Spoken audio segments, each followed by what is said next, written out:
নারীর জীবনের প্রথম অংশে একটি গুরুত্বপূর্ণ সমস্যার নাম পলিসিস্টিক ওভারিয়ান সিনড্রোম। এটি বিরল কোনো রোগ নয়, আমরা প্রচুর এই রোগটির নাম শুনছি এবং এটির কারণে কত ধরনের জটিলতা হয়, কারা কারা এটির চিকিৎসা দেবেন এবং এটির প্রেক্ষাপট কী অবস্থায় আছে আমরা সব মিলে আলোচনা করব। আরোগ্য নিকেতনের আজকের বিষয় আমরা দিয়েছি বাংলাদেশের প্রেক্ষাপটে পিসিওজের অবস্থা। এ বিষয়ে কথা বলতে আমাদের স্টুডিওতে উপস্থিত হয়েছেন দুজন অতিথি। তারও আগে আপনাদের বলে রাখি, আমাদের এই অনুষ্ঠানটি সহযোগিতা করছে এসকে ফার্মাসিউটিক্যালস লিমিটেড। আপনাদের স্বাগত জানাচ্ছি আমাদের অনুষ্ঠানে। আমাদের সঙ্গে আছেন ডাক্তার শাহজাদা সেলিম, সহযোগী অধ্যাপক, এন্ডোক্রাইনোলজি বিভাগ, বাংলাদেশ মেডিকেল বিশ্ববিদ্যালয়ের। সঙ্গে আরও আছেন ডাক্তার আহমেদ ইফরাদ বিন রৌনক, এন্ডোক্রাইনোলজি বিভাগ, শহীদ সোহরাওয়ার্দী মেডিকেল কলেজ ও হাসপাতাল। আপনাদের দুজনকে স্বাগত জানাচ্ছি আমাদের অনুষ্ঠানে। ধন্যবাদ।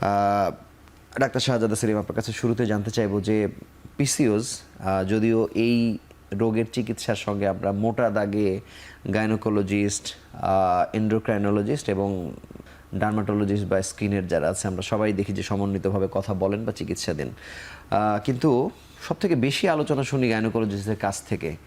ইদানিং আবার দেখছি যে এন্ডোক্রাইনোলজিস্ট যারা আছেন তারাও অনেক বেশি আলোচনা করছেন। এটার সঙ্গে আসলে কোন বিভাগের কোন চিকিৎসকের কেমন সম্পৃক্ততা, এই জায়গাটা যদি একটু প্রথমে পরিষ্কার করেন। ধন্যবাদ। এটা একদিক দিয়ে ভালো, কারণ অনেকগুলো রোগ কিন্তু অনেকগুলো বিভাগ একসাথে, মাল্টিডিসিপ্লিনারি অ্যাপ্রোচ বলা হয়, যেটা অনেকগুলো বিভাগ একসাথে যুক্ত থেকে কাজ করতে হয়। এটিও সেরকম, কিন্তু রোগটা কি সেটা যদি বলি প্রশ্নের উত্তরটা আপনি পেয়ে যাবেন। সেটি হলো প্রজননক্ষম মেয়েদের, মানে বয়স 13-14 বছর থেকে শুরু করে 45-46 বছরের মধ্যে প্রধানতম হরমোনজনিত রোগ এটি। তাহলে হরমোনজনিত রোগ মানে তো হরমোন বিভাগীয় প্রায়োরিটি পাবে। কিন্তু যেহেতু বিশেষ করে বাংলাদেশে, যেখানে স্বাস্থ্য সচেতনতা ঘাটতি অনেক বেশি, খুব ভেবেচিন্তে অনেকগুলো পদক্ষেপ আমরা নেই সেরকম নয়। সেই ক্ষেত্রে একজন মেয়ের সমস্যা হয়েছে, তো বাংলাদেশের যে প্রচলিত ধারা অনুসারে একজন মেয়ে ডাক্তার অথবা মহিলা রোগের ডাক্তারের কাছে চলে যাচ্ছে। তো আমরা কিন্তু এখন যথেষ্ট সমন্বিতভাবে কাজ করি। কাউকে অবহেলা বা কাউকে উপরে নিচে এরকম ভাবার সুযোগ নেই। একটি রোগী তার পর্যাপ্ত চিকিৎসার জন্য যাকে যেখানে সেবা দিতে হবে আমরা সেভাবে দেওয়ার চেষ্টা করছি। কিন্তু সারা পৃথিবীতেই যেহেতু হরমোন রোগ, হরমোনের ডাক্তাররাই এটাকে গাইডলাইন শুরু করে গবেষণা থেকে শুরু করে পলিসি মেকিংয়ের যেখানে যেখানে যতটুকু অবদান রাখা দরকার সেটা রাখছে। এই জন্য আপনি যেরকম বললেন যে বাংলাদেশে ইদানিং আমাদের মানে হরমোন বিশেষজ্ঞদের কথাবার্তা বেশি শুনছেন, এটারও একটা বাস্তবতা আছে যে বাংলাদেশে কিন্তু এখনও আমরা হরমোন রোগ বিশেষজ্ঞের সংখ্যা কম অন্য অনেক বিভাগের চেয়ে। যেহেতু মানুষ কম ছিল, কথা কম ছিল, এখন আমরা দিন দিন সংখ্যা বাড়ছি এবং আমাদের একটা টাস্ক ফোর্সও আছে যেখান থেকে আমরা কিন্তু খুব অতি দ্রুত একটা গাইডলাইন পাবলিশ করব, সেটি বাংলাদেশের সকল ডাক্তার এটাকে মেনে চলবে তাদের জন্য। সুতরাং এটা কিন্তু অবস্থা পরিষ্কার হয়ে যাচ্ছে। কিন্তু একই সাথে এই সেপ্টেম্বর যেটি পলিসিস্টিক ওভারি সিনড্রোম এর সচেতনতার জন্য মাসটি নির্ধারিত হয়েছে, সেখানে আমরা আজকের অনুষ্ঠান থেকে আরও অনুষ্ঠান হবে যে তার মাধ্যমে জনগণকেও কিন্তু জানাতে চাই যে সমস্যাটা কি, সমাধান কীরকমভাবে হতে পারে, কোথায় যেতে হবে এবং সমাধান কি পুরাটা হবে না কিছুটা হবে না। এটা পরে আমরা এক মাস ধরে কেন আমরা তো দেখি যে এক সপ্তাহ দেখি, একদিন দেখি, মানে এটার ভয়াবহতা কি এত বেশি যে এক মাস ধরে সচেতনতা? এটা খুব ভালো বলেছেন। আমি আবার পরিসংখ্যানটা বললে সহজ হয়ে যাবে। বিভিন্ন দেশের একটু তারতম্য আছে। সেই অনুসারে কোথাও বলেছে যে এই প্রজননক্ষম নারীদের 6 থেকে 15 অথবা 8 থেকে 20% এটাতে জড়িত। তাহলে সংখ্যা কিন্তু বিশাল। আমরা অতি সাম্প্রতিককালে একটি গবেষণা, জাতীয় পর্যায়ের গবেষণারই প্রথম ধাপ সম্পন্ন করেছি। সেখানে আমরা প্রায় 24% কাছাকাছি মেয়েদের এই সমস্যা পেয়েছি। তাহলে এই সংখ্যা কিন্তু অনেক বড়, সংখ্যার চেয়েও গভীরতা আরও বেশি। কারণ পৃথিবীতে এখন আমরা কিন্তু খুব সচেতন যে অনেক দম্পতি সন্তান নিতে পারছেন না, এই সংখ্যা বাড়ছে, বাংলাদেশেও কিন্তু বাড়ছে। যদিও আমরা এই জনসংখ্যা সীমিত রাখতে হবে এই কর্মকাণ্ড নিয়ে অনেক ব্যস্ত ছিলাম, এখন কিন্তু অনেক দম্পতি সন্তান নিতে পারছেন না। এই চিকিৎসার বোঝাটা বড় হচ্ছে, মানে যে পরিমাণ আইভিএফ সেন্টার হচ্ছে বাংলাদেশে তাতে বোঝা যায় যে এটা নাম্বার 1 কারণ কিন্তু পলিসিস্টিক ওভারি সিনড্রোম। তাহলে সংখ্যা এবং ব্যাপকতা দুটো নিয়েই কিন্তু আমাদের ভাবার দরকার আছে এবং সারা পৃথিবীতেই কিন্তু ভাবনার ঘাটতিও আছে। সেজন্য কিন্তু একটা দিন বা সপ্তাহ দিয়ে এটাকে সকলকে সম্পৃক্ত করা যাবে, সকলের কাছে তথ্য পৌঁছানো যাবে, এটা মনে হয়নি। সেজন্য এক মাস ব্যাপী আসলে সচেতনতা হচ্ছে। আপনাকে ধন্যবাদ। ডাক্তার রৌনক, আপনার কাছে জানতে চাই যে পলিসিস্টিক ওভারিয়ান সিনড্রোম আসলে কি, আরেকটু বৈজ্ঞানিক ব্যাখ্যা যদি আমাদের একটু পরিষ্কার করেন। আচ্ছা, এটা হচ্ছে মেয়েদের হরমোনজনিত একটা সমস্যা, যেখানে মেইনলি যে মেয়েদের শরীরে যে হরমোন ব্যালেন্সটা থাকে সেটা নষ্ট হয়ে যায়। যদি রোগের মূল কারণ হিসাবে আমরা বলি, মূল কারণটা হতে পারে ইনসুলিন রেজিস্ট্যান্স, যে শরীরে ঠিকমতো ইনসুলিন কাজ করতে পারতেছে না। তো এই ইনসুলিন রেজিস্ট্যান্সের কারণে কিন্তু রোগের বিভিন্ন রকম উপসর্গ দেখা দিচ্ছে, যেরকম তার ওজন বৃদ্ধি পাচ্ছে, মুখে বা শরীরের অন্যান্য জায়গায় অবাঞ্ছিত লোম বেড়ে যাচ্ছে, মাসিক অনিয়মিত হচ্ছে। এবং এছাড়াও এগুলো তো গেল রোগীর সিমটম হিসাবে। তাছাড়াও পরীক্ষা করলে কিছু জিনিস পাওয়া যায়, যেরকম ধরেন প্রায় যেটা আলট্রাসোনোগ্রামে মহিলারা বলে যে তাদের ওভারিতে সিস্ট পাওয়া যাচ্ছে।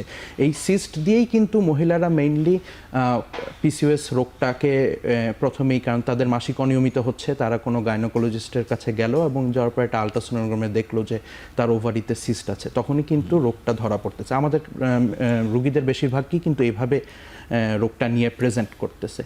এছাড়াও দেখা যাচ্ছে যে শরীরে অন্যান্য হরমোন, বিশেষ করে অ্যান্ড্রোজেন জাতীয় হরমোন যেরকম টেস্টোস্টেরন, অ্যান্ড্রোস্টেনোডিয়ন, এগুলার শরীরে কিন্তু লেভেল বেড়ে যাচ্ছে। আর এই রোগের উপসর্গগুলো যদি বললাম, যেটা হতেছে ওজন বেড়ে যাবে, মাসিক অনিয়মিত হবে, অবাঞ্ছিত লোম বেশি হচ্ছে, এর করে কি সমস্যা হতে পারে ভবিষ্যতে? সমস্যা যেগুলো জটিলতা, সেটা হতে পারে যে ওজন বেড়ে যাওয়ার কারণে তাহলে তার ডায়াবেটিসের ঝুঁকি বেশি থাকে। এবং অনেক রোগী কিন্তু আমরা পাই যে প্রথম অবস্থায় পিসিওএসের মতো সিমটম নিয়ে আসছে এবং পরীক্ষা করতে গিয়ে দেখা গেল যে তার অলরেডি ডায়াবেটিস হয়ে গিয়েছে, অথবা সে ডায়াবেটিস না হলেও ডায়াবেটিসের পূর্বাবস্থা যেটা প্রি ডায়াবেটিস, সে অলরেডি প্রি ডায়াবেটিসের স্টেজে আছে, সে কিন্তু জানতো না। এই সিমটমের কারণে যখন সে চিকিৎসকের কাছে গিয়েছে এবং পরীক্ষা নিরীক্ষা করে তখন দেখা গেল।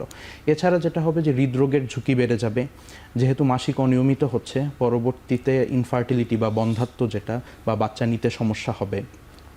এছাড়া পরবর্তী জীবনে গিয়ে বয়স যখন আরও বাড়বে তখন কিন্তু আরেকটা ঝুঁকি, বিশেষ করে যেটা হইতেছে জরায়ুর ক্যান্সার বা এন্ডোমেট্রিয়াল ক্যান্সার, এটার ঝুঁকিও কিন্তু পিসিওএস রোগীদের বেশি থাকে। আপনাকে ধন্যবাদ ডাক্তার শাহজাদা সেলিম। আপনার কাছে আমি এটা আরেকটু পরিষ্কার করে জানতে চাই যে অবশ্যই গাইনোকোলজিস্টদের কাছে যাচ্ছে, কিন্তু সচেতনভাবে গাইনোকোলজিস্টরা কখন আপনাদের কাছে রেফার করছেন বা করা উচিত বলে আপনি মনে করেন? এটি খুব ভালো। আমি তো জনকে দেখি আসলে আমার ব্যক্তিগত চিকিৎসার পদ্ধতির মধ্যে, সেটা আমাদের ইউনিভার্সিটি বা প্রাইভেট চেম্বারে, এর অধিকাংশই কিন্তু ওনারাই পাঠান।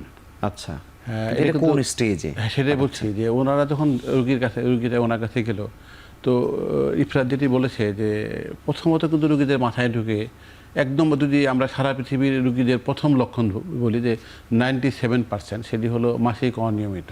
তো ওখানে যখন যায় তখন ওনারা যখন বুঝে ফেলে যে মাসিক অনিয়মিত ঠিক আছে, কিন্তু এটি কিন্তু পলিসিস্টিক ওভারি সিনড্রোমের জন্য হয়েছে, অধিকাংশ গাইনোকোলজিস্ট কিন্তু আমাদের কাছে পাঠিয়ে দেয়, বলে যে একটু হরমোন সমস্যা, হরমোনের একটা ডাক্তার কাছে যাবেন।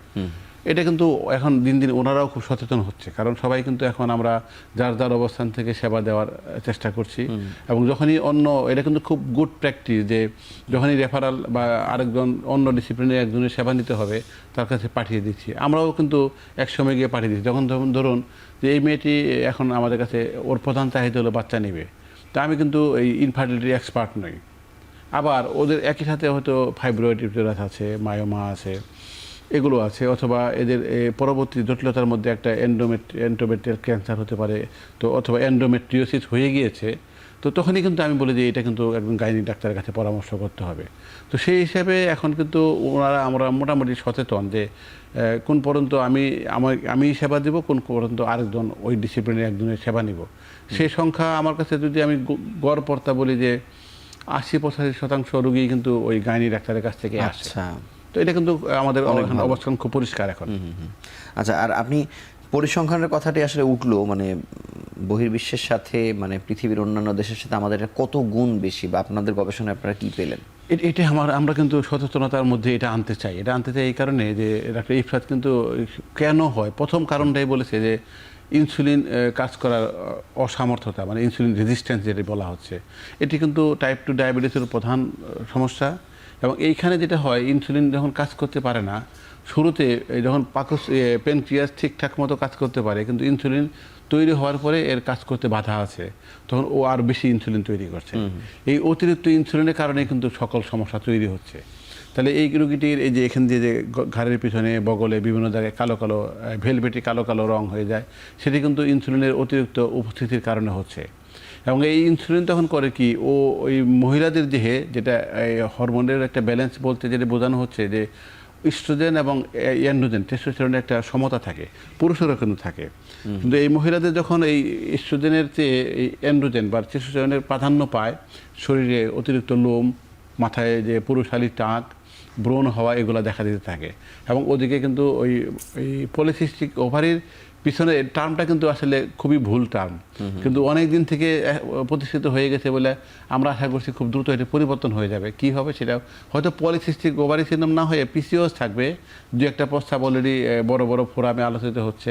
কারণ এটা দেখে মনে হচ্ছে যে একটি স্ট্রাকচারাল মানে অর্গান ভিত্তিক সমস্যা, তা না, কিন্তু এটা কিন্তু হরমোন জনিত সমস্যা। তো এখন ওই সময় কি হয় যে মাসিকের প্রতিবার কিছু কিছু করে ফলিকল বড় হতে থাকে, এবং এক সময় গিয়ে যখন ম্যাচিউর হয়, ওইটা যখন রাপচার হয়, রাপচার হলে ওখান থেকে ওভামটা বেরিয়ে আসে, তখন স্পার্ম থাকলে প্রজননের সম্ভাবনা তৈরি হয়। কিন্তু এখানে যেহেতু ওই আগের পর্যায়ে থেমে যায়, একটি ছোট একটা থেমে গেল, ওখানে একটু তরল অংশ জমতে থাকে, কিছুদিন পর আরেকটা হয়ে সিস্টের মতো একটা শেপে আকৃতিতে চলে আসে। তো এই ঘটনাটা যখন হলো, তা এটা কারো কিন্তু অন্যদিকে লক্ষণ দেখা নাও দিতে পারে। এবং মাসিকের ক্ষেত্রে যে সমস্যাটা হয়, যদি এরকম ধরি দিয়ে 11 বছর বয়সে কারো মাসিক শুরু হলো, পরবর্তী 12 মাস মানে 12 বছর পর্যন্ত এটা কিন্তু অনিয়মিত থাকতে পারে। এটা প্রায় সবারই থাকে। একটু অনিয়মিত মানে কারো 1.5 মাস পরে হলো, 2 মাস পরে হলো। যদি 3 মাস পার না হয় তাহলে এটা অনিয়মিত বলা হবে না। তাহলে প্রথম 12 মাসে কিন্তু 4 বারের বেশি হলে এটা নিয়মিত ধরা হবে, কিন্তু পরবর্তীতে সেটা পাল্টে যাবে। কীরকম? পরবর্তী 1 বছরের পরে 7 বছরের মধ্যে যদি 21 দিনের মধ্যে হয়, বা 21 দিনের পরে 45 দিনের মধ্যে হয়, সেটাকে কিন্তু নিয়মিত ধরা হবে। মানে এর আগে বা পরে গেলে অনিয়মিত। যখন আরও এই মাসিকের পর শুরু হওয়ার পরের 1 বছর, পরে 7 বছরে 8 বছর পরে গিয়ে 21 দিনের আগে বা 35 দিনের পরে গেলে অনিয়মিত হবে। তো এটা কিন্তু প্রথম লক্ষণ রোগীরা খেয়াল করে, এটা ডাক্তারের কাছে আসলো, তখন আমরা কিন্তু বাকিগুলো জিজ্ঞাসা করি যে এই যে লোম গজাচ্ছে কিনা, দাড়ি মতো হচ্ছে কিনা, এই চিপ লম্বা হয়ে যাচ্ছে কিনা, চামড়া এখান দিয়ে কালো কালো হচ্ছে কিনা, মাথার চুল পড়ে যাচ্ছে কিনা, কারো কারো মাসিকের তীব্র ব্যথা থাকে বা অনেক বেশি পরিমাণে মাসিক হয়। আর আরও যখন বেশি পর্যায়ে থাকে তখন পুরো শরীরটা কিন্তু পুরুষালীভাবে চলে আসে, মানে মাস্কুলারাইজেশন বলে, যেটা ভিরিলাইজেশন হতে পারে। তো এগুলো কিন্তু ওকে খুব পর্যদস্ত করে ফেলে। আমরা আপনাকে একটা ভালো তথ্য দিই যে আমাদের ইউনিভার্সিটিতে যে মেয়েরা এই চিকিৎসা নিতে আসে, তাদের কিন্তু সাইকোলজিক্যাল অ্যাসেসমেন্ট করেছি এবং খুব ভালো পাবলিকেশন করেছি। এদের মধ্যে সাইকোলজিক্যাল ডিসঅর্ডার, মানসিক রোগের প্রবণতা কিন্তু একবারে আকাশে করে 70 থেকে, আমরা অনেকগুলো কম্পোনেন্ট দেখেছি, অ্যাংজাইটি, ডিপ্রেশন 70 থেকে 80-র মধ্যে, একটা কম্পোনেন্টের একটা একরকম। এবং এরা কিন্তু খুব মানসিক এমন অবস্থায় থাকে, অনেকে মানে ওই বয়সে বাকিদের সাথে মিশতে চায় না, বয়স্ক বা কম বয়সীর সাথে মিশতে চায় না, মানে নিজের মধ্যে একটা মানে এই নিজেকে একটি গুটিয়ে রাখার সম্মান বোধের একটা ঘাটতির অবস্থাতে নিয়ে আসে। তো সেটি কিন্তু তাকে বেড়ে উঠতে বাধা সৃষ্টি করে। আমি ডাক্তার রওনক আপনার কাছে জানতে চাই যে মানে যেহেতু সে মানসিক দুশ্চিন্তার মধ্যে দিয়ে সময় পার করছে, কিন্তু মানে তারা তো দেখতে পায়, বুঝতে পারে তার পরীক্ষা বা বাহ্যিকতা সব কিছু মিলে, কিন্তু তারপরেও কত দ্রুত ডাক্তারের কাছে আসে, আর যদি আসতে না পারে তাহলে কোন কারণে তারা আসলে আসতে পারছে না, আপনাদের কাছে পৌঁছতে কেন দেরি হচ্ছে তাদের? আচ্ছা, এটা একটা ভালো প্রশ্ন করেছেন। বিষয়টা যেটা হচ্ছে যে এটা তো একটা দীর্ঘমেয়াদী রোগ, এবং এটার এরকম না যে রোগের তীব্রতা হঠাৎ করে বেড়ে যাচ্ছে, সে আস্তে আস্তে জিনিসটার তীব্রতা বাড়তেছে, এবং আস্তে আস্তে তাহলে যেই সাইকিয়াট্রিক কম্পোনেন্ট স্যার যেটা বললেন যে ডিপ্রেশন হোক, অ্যাংজাইটি হোক, সেটাও কিন্তু আস্তে আস্তে বাড়তে থাকে। এবং রোগের চিকিৎসাটা একটা দীর্ঘমেয়াদী চিকিৎসা। কেবলমাত্র যে রোগের সিমটমের কারণে যে রোগীর এরকম অ্যাংজাইটি হচ্ছে না, সে কিন্তু রোগ মুক্তি, এটা এরকম না যে রোগের চিকিৎসা যে অ্যান্টিবায়োটিকের মতো, একটা ইনফেকশন হলো, আমি 7 দিন অ্যান্টিবায়োটিক খাওয়াই দিলাম, জ্বর ভালো হয়ে গেল। তাকে এটা দীর্ঘমেয়াদী চিকিৎসার প্রস্তুতি নিতে হয়। তাহলে অনেক সময় এই লম্বা জার্নিটা সে তখন এর ভিতরে সে ডিপ্রেশনে ভুগে, সে অ্যাংজাইটিতে ভুগে। তাহলে রুগীরা যেটা হয় যে প্রাথমিক অবস্থায় যখন এসে এবং সেটা যে দ্রুত রোগ মুক্তি পাচ্ছে না, তখন এটাও কিন্তু তাদের ভিতরে একটা ডিপ্রেশনের তৈরি করে। এটা রুগীদের ভিতরে আমরা যেটা করি যে হরমোন বিশেষজ্ঞরা প্রথমে যখন আমাদের কাছে রুগীটা আসে তখনই কিন্তু তাকে আমরা proper patient education and counselling একটা কথা আছে যে রোগটা সম্পর্কে বুঝিয়ে বলা এবং হচ্ছে যে রোগটা কী কারণে হচ্ছে, রোগের চিকিৎসাটার কি সুফল পাওয়া যাবে এবং সেটা কতদিন লাগবে, তার এক্সপেকটেশনটা কি হবে এবং রুগীর চাহিদা কি এবং সেটার সাথে চিকিৎসা মেলে। হ্যাঁ, রুগী হয়তো বা আসতেছে যে তার মাসিক অনিয়মিত হচ্ছে, সেটা মাসিক নিয়মিত করাই হচ্ছে গিয়ে তার মেইন টার্গেট, কিন্তু তার মাসিক অনিয়মিত যে কেন হচ্ছে এই রোগটা তাকে বুঝিয়ে বলা এবং সেটা নিয়মিত করতে গেলে যে আমরা কি চিকিৎসা দিব এবং সেটা সফলতা কীরকম, এই জিনিসগুলো যদি রুগীদেরকে আমরা প্রপারলি বোঝাতে পারি তাহলে কিন্তু আমার মনে হয় যে এই অ্যাংজাইটিটা কমে যাবে।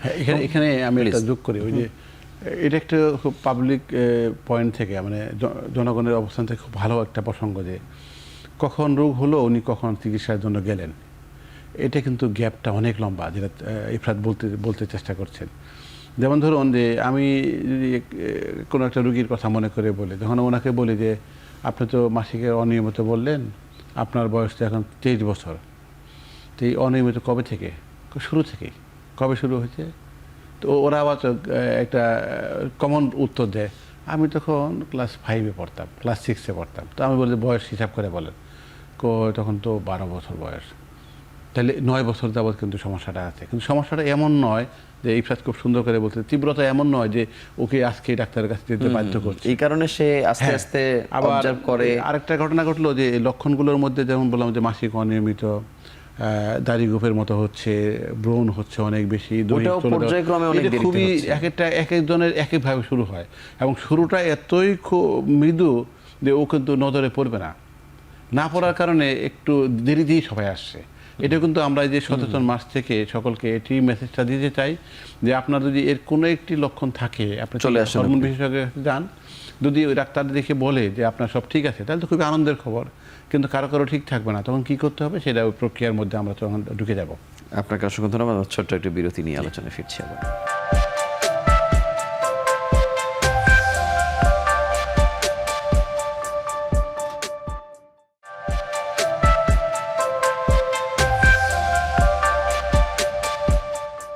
ডাক্তার রৌনক, আপনার কাছে জানতে চাই যে চিকিৎসা ব্যবস্থায় মানে এখানে কিছুটা পরিবর্তনের কথা আপনারা বলার চেষ্টা করছেন বা বলছেন, মানে আগের চিকিৎসার সাথে এখন চিকিৎসার পার্থক্য আসলে কি, মানে সেই জায়গাটা যদি একটু বলেন, মানে বেসিক কোনো পার্থক্য আছে কিনা? আচ্ছা, বেসিক পার্থক্য হচ্ছে যে এখন যে অ্যাপ্রোচের ডিফারেন্স। আগের চিকিৎসার যেটা ছিল হয়তো বা যে কেবলমাত্র যে মাসিক নিয়মিত করার জন্য, এখন আমরা যেটা টার্গেট করতেছি যে একদম বেসিক প্যাথোফিজিওলজিতে টার্গেট করতে হবে, রোগটার মূল কারণটা কি সেই কারণকে অ্যাড্রেস করতে হবে। তাহলে সেই কারণকে অ্যাড্রেস করতে গেলে যেটা স্যার বললেন যে শরীরে এই যে ইনসুলিন যেটা তৈরি হচ্ছে সেটা ঠিকমতো কাজ করতে পারতেছে না, তাহলে ইনসুলিন রেজিস্ট্যান্স আমাকে কমাতে হবে। তাহলে চিকিৎসার একটা বড় অংশ কিন্তু চলে আসছে এখন লাইফস্টাইল মডিফিকেশন। তাহলে তাকে ওজন নিয়ন্ত্রণ করতে হবে এবং সেটার জন্য তাকে শারীরিক চর্চা বাড়াতে হবে, ফিজিক্যাল অ্যাক্টিভিটি বাড়াতে হবে, হেলদি লাইফস্টাইলের ভিতরে যেরকম হেলদি ফুড অ্যাডপ্ট করতে হবে। এছাড়া হচ্ছে যে বাকিটা হচ্ছে যে টার্গেটেড চিকিৎসা। টার্গেটেড চিকিৎসায় যে প্রথমত যে শরীরে যে হরমোনাল ইমব্যালেন্স হচ্ছে সেটার জন্য যে হরমোন বা পিলজনিত ওষুধ, শরীরে যে টেস্টোস্টেরন এবং অ্যান্ড্রোজেনের যে ব্যালেন্সটা নষ্ট হচ্ছে সেটাকে কমানোর জন্য অ্যান্টি অ্যান্ড্রোজেন জাতীয় ওষুধ। এছাড়া অনেক রুগী যেটা পাচ্ছে সেটা হচ্ছে যে তার শরীরে যদি ইনসুলিন রেজিস্ট্যান্স থাকে সেই ক্ষেত্রে মেটফরমিন বা অন্য জাতীয় ওষুধ যেগুলোতে হচ্ছে যে আপনার ইনসুলিন রেজিস্ট্যান্সটা কমাবে। এছাড়া বাকি চিকিৎসা হতেছে স্পেসিফিক, যেমন কারো অবাঞ্ছিত লোম বেশি হচ্ছে তাহলে সেই চিকিৎসাটা হবে অবাঞ্ছিত লোম কমানোর জন্য। রুগী আসছে যে এরকম যে তার এখন টার্গেট হচ্ছে যে সে বেবি নিবে, সে বাচ্চা কনসিভ করতে চাচ্ছে এই কাপল, তখন সেই টার্গেট স্পেসিফিক থেরাপি হবে যে বেবি কনসিভ করার জন্য। ধন্যবাদ। ডাক্তার শাহজাদ সেলিম, আপনার কাছে জানবো যে পিসিওএস যাদের হয়ে গেছে বা গাইডলাইনে যে যতটুকু পরিবর্তন আসছে তাতে মানে রোগীদের আরোগ্য লাভের ব্যাপারটি আসলে কত বেশি সুন্দর হয়েছে বা আলোকিত হয়েছে সেই জায়গাটা যদি বলেন। এটা খুব একটা মানে সুগভীর প্রশ্ন হিসেবে নিচ্ছি আমি। যেমন একটি রোগ হওয়ার পরে রোগীর কিন্তু প্রথম চিকিৎসার পদ্ধতি যখন ঢুকে যাবে তখন কিন্তু প্রথম প্রশ্ন এটি ভালো হবে কিনা।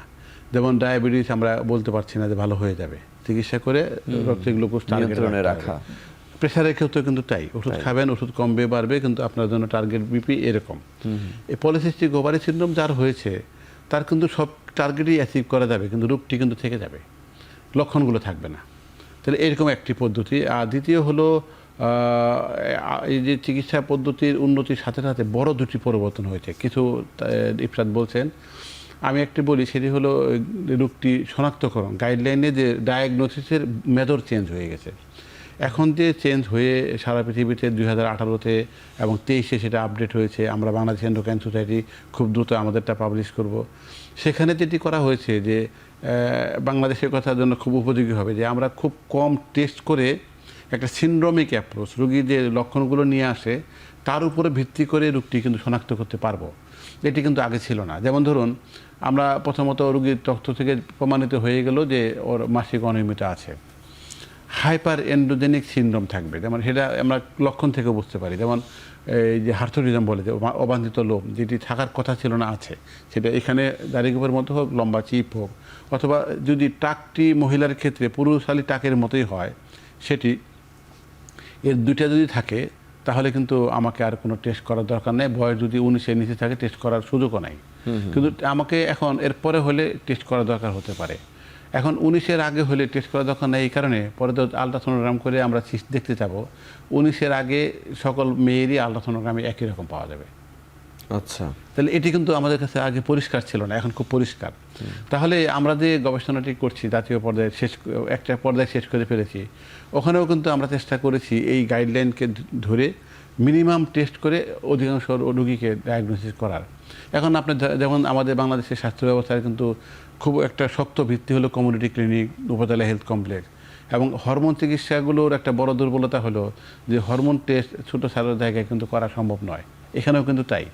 তাহলে এটা কিন্তু আমরা একদম দ্বার প্রান্তে রোগীর বাড়ির কাছে নিয়ে চলে যেতে পারবো, যে অধিকাংশ রোগী টেস্ট না করে আমরা বলতে পারবো যে রোগটি আছে, এবং ওই যারা এই কাজটি করবে তাদেরকে যদি আমরা ঠিকঠাক মতো প্রশিক্ষণ দিতে পারি তাহলে সেরে ফেলা যাবে, নাম্বার 1। নাম্বার 2 হলো তাহলে টেস্ট করতে হচ্ছে কাদের, তাহলে যাদের অন্য রোগের সম্ভাবনা আছে, যেমন থাইরয়েডের সমস্যা বাংলাদেশে ব্যাপক, প্রায় 4 কোটির মতো থাইরয়েডের রোগী আছে।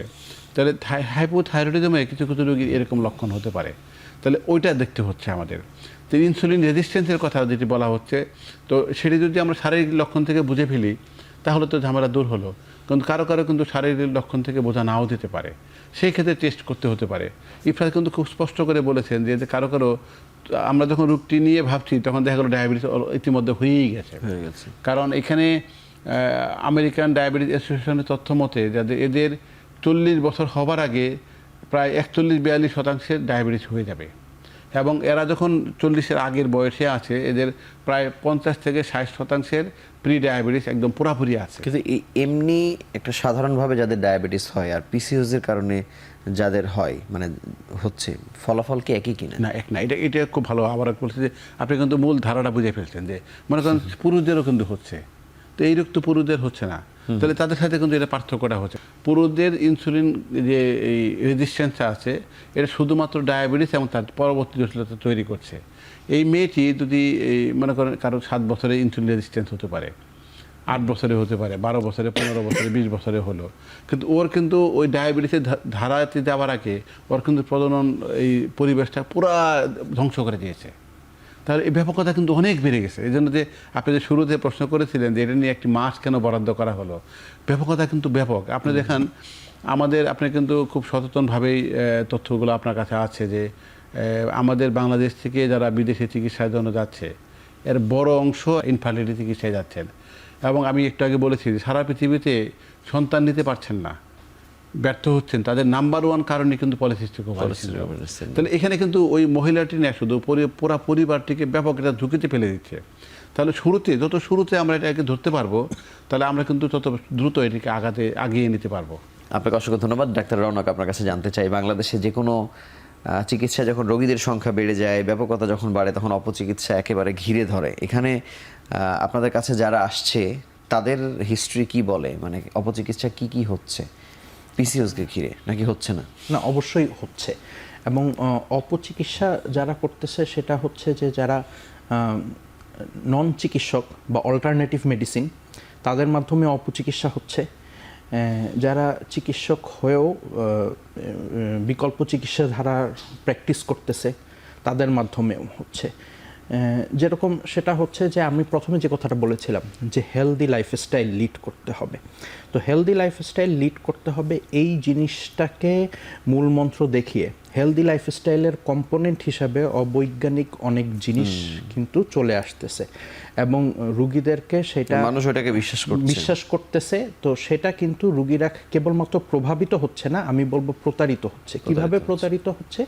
যে সেই জিনিসের পিছনে সে কিন্তু অর্থ সময় ব্যয় করতেছে, তাহলে তাতে করে দুদিক দিয়ে অসুবিধা হচ্ছে। অসুবিধাটা কিরকম হচ্ছে? একদিক দিয়ে রুগীর ক্ষতি হচ্ছে এভাবে যে তার সময় যাচ্ছে, তার কিন্তু অর্থ ব্যয় হচ্ছে।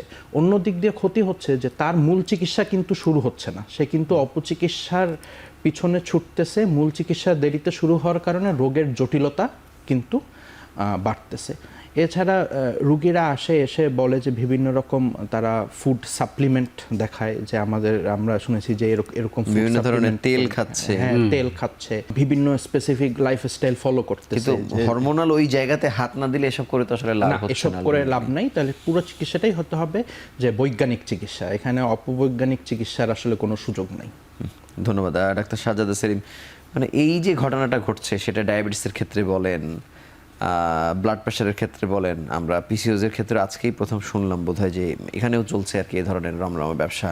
কারণ লাইফস্টাইল মডিফিকেশন বললেই মানে এটার আশপাশ দিয়ে অনেক বিজনেস আসলে করা যায়, খুব সহজ, বোঝা যায় না আসলে কাজ হচ্ছে কি হচ্ছে না। কিন্তু এইটা রোধে আপনারা তো, আমি খুব কমই দেখি আসে এটা নিয়ে কথা বলেন, আপনাদের সোসাইটি বা চিকিৎসক সমাজকে আমরা কম দেখেছি আর কি। এখন কোথায় আছেন? মানে এটি কতদিন আপনারা সইবেন? না, এটা কথা কম বলি এরকম নয়, বলা হয়তো বলছেন কিন্তু খুবই ফর্মালি বলা, এটার পেছনে লাগা, মানে ওইটা কম দেখি। চোখে পড়ার মতো পরিবর্তন হয়নি আসলে, এটা ঠিক। সেটি হচ্ছে যে দুটা ঘটনা আছে। যেমন বাংলাদেশের মানুষদের মধ্যে শুনতে খারাপ শোনা গেলেও বৈজ্ঞানিক দৃষ্টিভঙ্গিতে জীবনযাপন করার ঘাটতি কিন্তু আছে। এটা কি ব্যবসার হাতিয়ার হিসেবে ওই দুষ্ট লোকরা ব্যবহার করছেন। ওরা একটা চুম্বক শব্দ ব্যবহার করে যে এটা তো প্রাকৃতিক, অমুক গাছের গোড়া, অমুক গাছের শিকড়, অমুক গাছের লতা, অমুক গাছের বিচি, এগুলো তো প্রাকৃতিক। কিন্তু সেই প্রাকৃতিক জিনিস যে বিষ হতে পারে সেটা ক্ষতি হবে না, লাভই হবে। তখন এরা আবার অনেকে ধর্মের অস্ত্র ব্যবহার করে। বাংলাদেশের মানুষ খুবই ধর্মভীরু এবং এটা বাণিজ্যিক, মানে বাংলাদেশে কিন্তু বাণিজ্যিকরণের জন্য ধর্মকে মিশিয়ে ফেলতে বলে এই বাণিজ্যকে কেউ রোধ করতে পারতেছে না।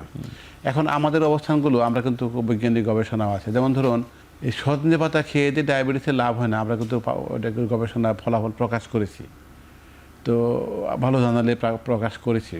তো আমাদের মূল কাজগুলো কিন্তু এগুলো, যে বৈজ্ঞানিক তথ্যকে আগে একটা শক্ত ভিত্তি দিতে হবে।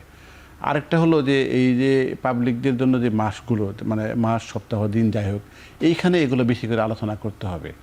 কারণ জনগণ যদি এটাতে আকৃষ্ট হয় তাহলে এই দুষ্ট ব্যবসায়ীরা কিন্তু এখান থেকে ব্যবসা করতেই থাকবে। যেমন এখানে জনগণ কেন আকৃষ্ট হয় যে আপনাকে এই খাবার বর্জন করতে হবে, তার মধ্যে প্রিয় খাবার ছিল, এরকমভাবে আপনাকে শারীরিক পরিশ্রম করতে হবে যেগুলো আপনার অপ্রিয় ছিল। তাহলে অন্যজন এসে বলতেছে এগুলো ফেলে দেন, আপনি এটা করেন, এটা খুব সহজ সরল। মাঝখান থেকে আমার কাছ থেকে এটা 500 টাকা দিয়ে 2000 টাকা দিয়ে নিয়ে নেন।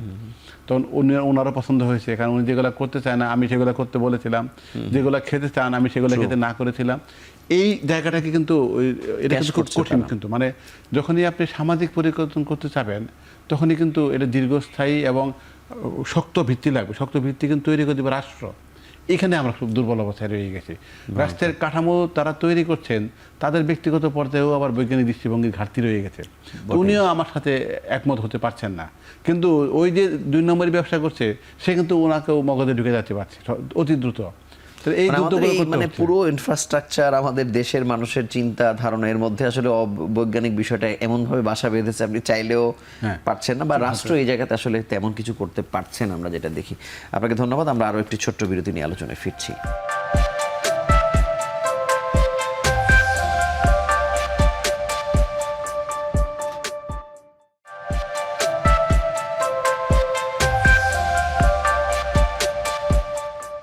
ডাক্তার রৌনক, আপনার কাছে জানতে চাই যে ব্যক্তিভেদে আমরা যে চিকিৎসা আসলে দিচ্ছি এটার ডিউরেশনটা কেমন হয়, কার ক্ষেত্রে কত দূর হয়, বা এটা কি কমপ্লিটলি সুস্থ জীবনে ফিরে আসা যায় কি না?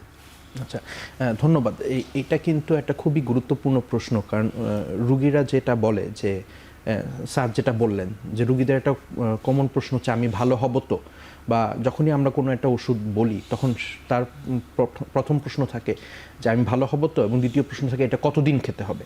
তাহলে রুগীদেরকে আমরা যেটা বলি যে এটার চিকিৎসা ব্যবস্থা এটা একটা দীর্ঘমেয়াদী চিকিৎসা ব্যবস্থা, এবং প্রাথমিক পর্যায়ে আমরা যখন ওষুধগুলো দিই আমরা কিন্তু 3 মাস বা 6 মাস পরে একটা ফলো আপ দেয়, এবং রুগীদেরকে বলে দিই যে এটা চিকিৎসা কারো কারো ক্ষেত্রে 1.5 বছর থেকে 2 বছরও চালানো লাগতে পারে, এবং এটা মেইনলি নির্ভর করে আসলে চিকিৎসার টার্গেটটা কি, যে সে কি চিকিৎসার জন্য আসতেছে, যে সে কি মাসিক নিয়মিতকরণের জন্য আসতেছে। মাসিক নিয়মিত হয়ে যাবে তার হয়তো বা 1.5 থেকে 2 মাসের ভিতরেই। সে কি ওজন কমতে আরও সময় লাগবে, কার ওজন কত বেশি কিরকম, বেবি কনসিভ করতে সেটার সময় লাগতে পারে, সব কিছু হরমোন ঠিকঠাক করে অবাঞ্ছিত লোম করতে সময় লাগতে। তাহলে এক একটা স্পেসিফিক চিকিৎসার কম্পোনেন্ট কিন্তু ডিফারেন্ট, এবং সেই অনুযায়ী চিকিৎসা পদ্ধতি ব্যবহার করবে। আচ্ছা, রোগ কি পুরোপুরি ভালো হয়ে যায় কিনা? আচ্ছা, এইটা কিন্তু স্যার ডক্টর শাহজাদা সেলিম একটু আগে বলেছেন যে রোগ কিন্তু এটা থেকে যাচ্ছে, কারণ তার ভিতরের যে অবস্থা সেটা কিন্তু থেকে যাচ্ছে, তবে রোগের প্রাদুর্ভাব ভালো হয়ে যাবে। যে প্রাদুর্ভাব বলতে রোগের সিমটম যেটা বলতে চাচ্ছি, যে সিমটমগুলো কন্ট্রোলে থাকবে, ভালো হয়ে যাবে, কিন্তু রোগ থেকে যাবে। এবং যেই কারণে এই রোগগুলো হচ্ছিল, যে ওজন বেড়ে যাওয়া, তো এই কারণগুলো যদি হয় যে যেরকম দেখা গেল যে একটা রুগী সে তার ওজন নিয়ন্ত্রণ করে ওষুধ খেয়ে তার সিমটমগুলো ভালো হয়ে গেছে, যে তার মাসিক নিয়মিত হয়ে গেছে, অবাঞ্ছিত লোম কমে গেছে, পরবর্তী জীবনে তার যদি আবার ওজন বেড়ে যায়, সে যদি হেলদি লাইফস্টাইল থেকে বিচ্যুতি ঘটে, যে ফিজিক্যাল অ্যাক্টিভিটি কমে যায়, তখন কিন্তু এই সিমটমগুলো আবার ফেরত আসবে। সো রোগ নিয়ন্ত্রণ করা সম্ভব, কিন্তু একেবারে নির্মূল হবে না। ধন্যবাদ। আর ডাক্তার শাহজাদা সেলিম, লাইফস্টাইল মডিফিকেশনের ক্ষেত্রে আপনারা আসলে মোটা দাগে কী কী পরামর্শ দেন পিসিওজের ক্ষেত্রে? আর আমরা হরহামেশাই বাজার থেকে যা কিছু খাচ্ছি, বা আপনারাও যখন ওই প্রেসক্রিপশনটা দেখছেন, তারা যেটি নিয়ে আসছে বা যেই অভ্যাস নিয়ে আসছে, সেটি কোনটাকে আবার বাদও দিতে বলছেন? জি, পৃথিবীর অন্যান্য দেশের তুলনায় আমাদের কিন্তু ডায়াবেটিসের রোগীর সংখ্যা অনেক বেশি, থাইরয়েডের বলেছি, কিন্তু পলিসিস্টিক ওভারি সিনড্রোমের সংখ্যা কিন্তু আমরা যে গবেষণায় সমাপ্ত করেছি অনেক বেশি বলছি না, কারণ এটি প্রকাশিত হওয়ার জন্য অপেক্ষা করছি। সেখানেও কিন্তু প্রতি 4 জন মহিলার 1 জন পেয়েছি আমরা, এটা কিন্তু পৃথিবীতে নাই কোথাও। তার পিছনে যে কারণটি সেটি কিন্তু আমাদের অস্বাস্থ্যকর জীবনযাপন ব্যবস্থাপনা। অস্বাস্থ্যকর এই অর্থে যে আমার প্রতিদিন যে পরিমাণ শর্করা খাদ্য গ্রহণ করার কথা ছিল, সেটি একজন ডায়াবেটিস নেই এমন একজন মানুষের প্রতিদিনের ক্যালোরির 40% কাছাকাছি শর্করা থেকে আসার কথা ছিল।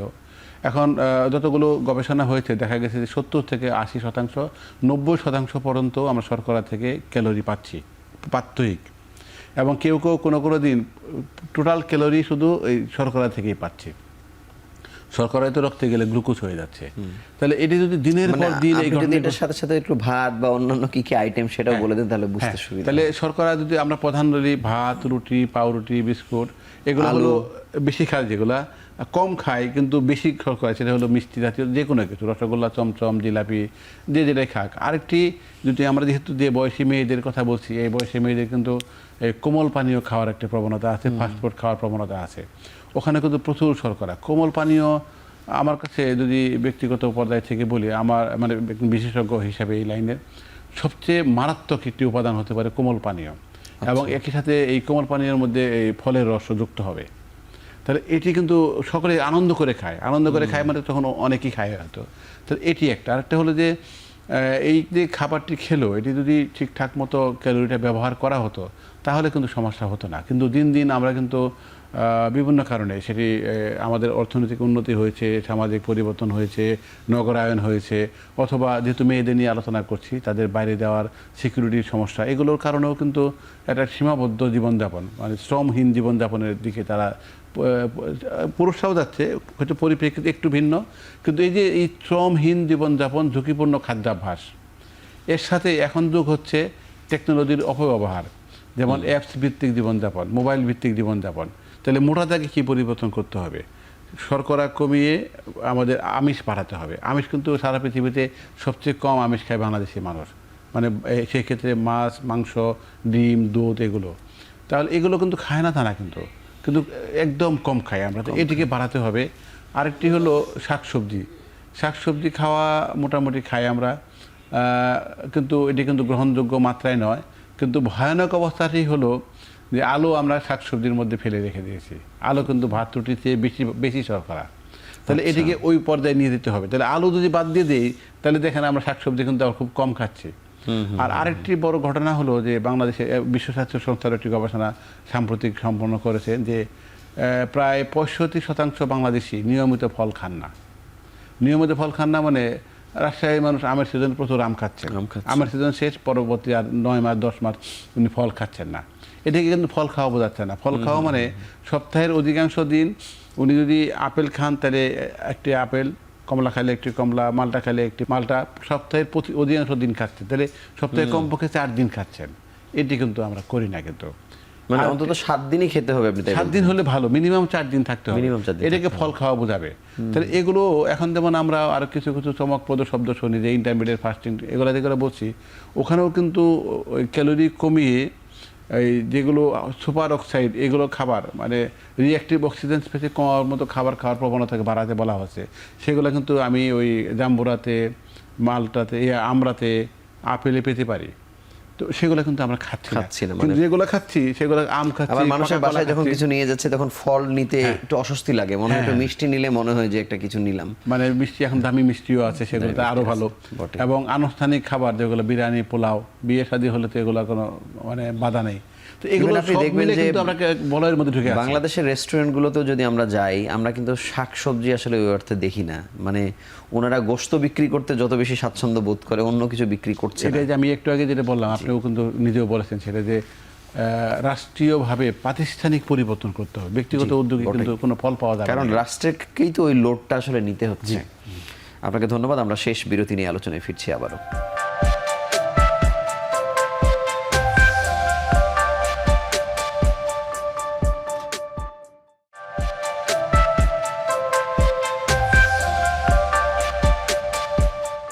ডাক্তার রওনক, আমরা যদি ওই ইসলামী শরীয়তের কথাও যদি বলি, এক জায়গায় বলা আছে যে মানুষের অভ্যাস পরিবর্তন করা সব থেকে বেশি জটিল। মানে এমনও বলা হয়েছে যে পাহাড় সচল হয়ে যাবে কিন্তু মানুষের অভ্যাস পরিবর্তন হবে না। আমি আপনার কাছে জানতে চাই যে যতজনকে আপনারা এই গাইডলাইনের মধ্যে ফেলছেন, পরামর্শ দিচ্ছেন, ওই লাইনে কতটুকু থাকছে মানুষ আসলে? এখানে কিন্তু আসলে ঠিকই বলেছেন। আমরা একটা কথা বলি কমপ্লায়েন্স মানে রুগীটা কি পরিমাণ মেনে চললো নির্দেশনাগুলো। কমপ্লায়েন্স কিন্তু খুব কম। যেই কথাটা বললেন যে মানুষের অভ্যাস পরিবর্তন করা সবচেয়ে কঠিন কাজ। তো রুগীটা যখন আমার কাছে একজন মহিলা 25 বছর বা 30 বছর বা 22 বছরে আসলো তার এই সমস্যা নিয়ে, তাহলে এই রোগটা কিন্তু তার মানে 22তম বছরে হয় নাই। এই রোগটা কিন্তু তার জন্ম থেকে 22 বছর পর্যন্ত সে যেভাবে জীবনযাপন করছে তার একটা ফলশ্রুতি হিসাবে আসছে। তাহলে একদিনের কাউন্সেলিংয়ে তাকে 22 বছর বা 30 বছরের পুরনো অভ্যাস কিন্তু চেঞ্জ করা এটা খুব ডিফিকাল্ট।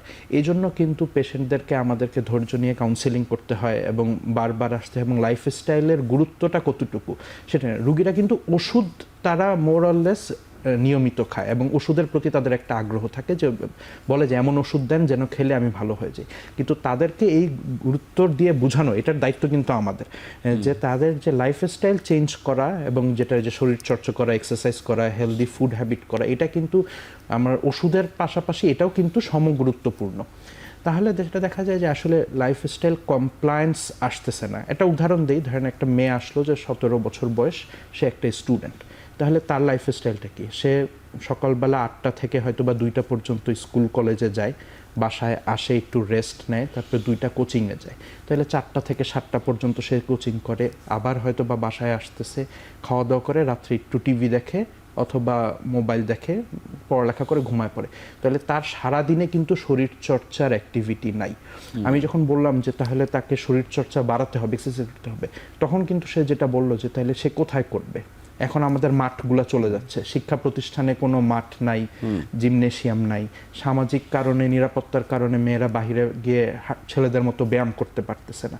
তাহলে এই পুরা জিনিসটার চিকিৎসাটা কিন্তু খালি একমাত্র চিকিৎসকদের চিকিৎসা দিলে হবে না, রুগীদের সচেতনতা বাড়তে হবে, রাষ্ট্র ব্যবস্থায় পরিবর্তন আসতে হবে। যেই কথাটা স্যার বারবার বলতেছেন যে পলিসি মেকারদের যে ভবিষ্যতে এই রোগের প্রিভেনশনের জন্য বা রোগের ট্রিটমেন্টের জন্য একটা হেলদি লাইফস্টাইল লিড করতে গেলে আমার সোসাইটিতে কি কি চেঞ্জ আনা দরকার, সেই জিনিসগুলো কিন্তু ভাবতে হবে। ধন্যবাদ ডাক্তার শাহজাদা সেলিম। যে গাইডলাইন পরিবর্তনের কথা শুরুতে আপনি বলছিলেন, মানে আমাদের দেশে তো আমরা কোভিডের সময় দেখেছি যে একদম 11-13 এডিশন পর্যন্ত চলে গেছে, কিন্তু সেই তথ্যটা আসলে পঞ্চগড়ের ডাক্তারের কাছে যাচ্ছে কিনা বা সেটি তিনি ফলো করছেন কিনা। এখন পিসিওস তো ক্যান্সার না যে মানুষ এটা নিয়ে অনেক বেশি টেনশনের ভিতরে থাকে, এটা মানুষ তার জীবনের মধ্যে নিয়ে ফেলেছে আর কি। সেক্ষেত্রে গাইডলাইনের এই পরিবর্তনটা আপনি সমানভাবে যারা যারা দেখছেন একদম সাইকোলজিস্ট সহ তাদের কাছে ডিসিমিনেশনের ক্ষেত্রে আসলে কি করছে আপনাদের এটা খুব সোসাইটি? ভালো প্রশ্ন করেছে। এই কাজটা কিন্তু আমরা করছি মানে আমাদের সামর্থ্যের মধ্যে থেকেই করছি। আমরা যেটি করি, আমরা আরও কিছু অন্যান্য গাইডলাইনও আছে আমাদের, কিন্তু যেমন থাইরয়েড নিয়ে আছে, এগুলা আমরা শুরুতেই মানে পাবলিশ হতে হতে আমরা হয়তো এই সেপ্টেম্বর থেকে কাজটি শুরু করব। আর আমাদের নভেম্বরে কনফারেন্স আছে ঢাকাতে, সেখানে আমরা এটা প্রেজেন্ট করব। এরপরে পরবর্তী 1 থেকে 1.5 বছরের মধ্যে আমরা সকল উপজেলা, জেলাতে যাওয়া সম্ভব নয়, অ্যাটলিস্ট এই প্রতিটা বিভাগে শহরেই হবে তা না, কিন্তু প্রতিটা বিভাগে আমরা ওইখানকার কর্মরত চিকিৎসকদেরকে নিয়ে এটি আমরা করব। একই সাথে আমরা যেটা করি, অনলাইন প্রোগ্রাম করি। অনলাইনে কিন্তু এখন একটা সুবিধা হলো যে যে কোনো জায়গা থেকে যুক্ত হতে পারেন, সেটি কিন্তু আমরা করি। আর একটি কাজ আমরা করি, এবারও সেটি করব, যে ওই যে ডাক্তাররা এই রুগী দেখেন, যেমন হরমোন বিশেষজ্ঞ, gynae doctor, psychology doctor, psychiatry, তারপরে চর্ম যৌন রোগ বিশেষজ্ঞ এবং কিছু জিপি আছেন, এদের তালিকাগুলো আমাদের কাছে মোটামুটি আছে। আচ্ছা, আমরা চেষ্টা করি এটাকে প্রিন্ট হিসেবে ওনাদের কাছে পাঠিয়ে দেওয়ার জন্য। তো পাঠিয়ে দিলেই যে উনি গুরুত্ব সহকারে পড়বেন সেটা তো আশা করা উচিত হবে না। সেজন্য আমরা ওই মাঝে মাঝে বছরে 4-5টা করে আমরা প্রোগ্রাম করি ঢাকার বাইরে, যাতে ওখানকার লোকজনই সবাই গেলে ঢাকা থেকে আরও, যেমন ফারুক পাঠান স্যার সহ আমরা অনেক একদম সিনিয়রদেরকে নিয়ে যাওয়ার চেষ্টা করি, তাতে সকলের মধ্যে একটা বড় ধরনের উদ্দীপনা তৈরি হয়। এরপরে আমরা কিন্তু আশা করতে পারি যে এটি কিছু কিছু করে ব্যবহার করবেন। তো একটি ভালো ঘটনা ঘটেছে, আমাদের যেহেতু হরমোন বিশেষজ্ঞ কম ছিল, এখন কিন্তু সংখ্যায় বাড়ছে এবং এরা কিন্তু অনেক প্রত্যন্ত অঞ্চলেও কাজ করছে। তখন আমরা যখন যেখানে যাই তার আগে থেকে কিন্তু ওদেরকে এঙ্গেজ করে ফেলি এবং ওখানে কিন্তু আমরা এইগুলো নিয়ে প্রচারণা চালাই। আর আমরা যে গবেষণাটি সম্পন্ন করেছি, এটি কিন্তু একদম বাড়িতে বাড়িতে গিয়ে, সিলেট ডিভিশনে পুরোটা, ময়মনসিংহে, এবং সরকার টাকা দিয়ে যদি দেয় তাহলে আমরা বাকিগুলো তো শেষ করব। তাহলে এগুলো কিন্তু প্রপাগান্ডা হিসেবে আছে। আর আপনি একটা জিনিস বলেছেন, আমিও আগেও বলেছি, যে যারা অন্য চিকিৎসক কিন্তু এই রোগীর সেবা দিচ্ছেন তাদেরকে যুক্ত করাটা বেশি জরুরি। সেই ক্ষেত্রে গাইনি ডাক্তার বাকিদের কিন্তু আমরা অলরেডি তাদের সাথে মিলেমিশে কাজ করছি। তো বাংলাদেশে কিছু ঘাটতি আছে, এটা আমরা জানি, জেনে নিয়েই কিন্তু আমরা কাজটি করছি এবং আমাদের মূল টার্গেট হলো যে ওই জীবনযাপন পরিবর্তন, যে রোগ হবার প্রবণতা কমাতে হবে, সেটাকেই কিন্তু আমরা ফোকাস করি। কিন্তু এই যে 3-4টা ডিসিপ্লিন, আপনারা কি কখনো একসাথে বসছেন এখানে গ্যাপগুলো? আমরা বসি খুব ফ্রিকুয়েন্টলি নয়, কিন্তু কিছু কিছু মেজর বিষয়ে আমরা কিন্তু একসাথে বসে, আমরা যেমন ঢাকা ক্লাবে, ঢাকাতে যদি আমরা বলি, সেন্ট্রালি বলি, কিছু কিছু প্রোগ্রামে কিন্তু আমরা স্পেসিফিক যখন লেকচার দিতে হয়, লেকচার দেওয়ার জন্য যেমন আল্ট্রাসোনোগ্রাম করবে, আমরা কিন্তু রেডিওলজিস্টকেই তাকে ওইটা বক্তব্য দেওয়ার জন্য ডাকি। তাহলে মাসে কীভাবে ব্যবস্থা করবেন, আমরা হয়তো ওজিএসবির একজন উপরের দিকের একজনকে নিয়ে আসি, সাইকিয়াট্রিস্ট একজনকে নিয়ে আসি, উনি আমাদের গবেষণাও আছে, কিন্তু ওনার বক্তব্য, ওনার বিশেষজ্ঞ হিসেবে মতামতগুলো আমরা নেই।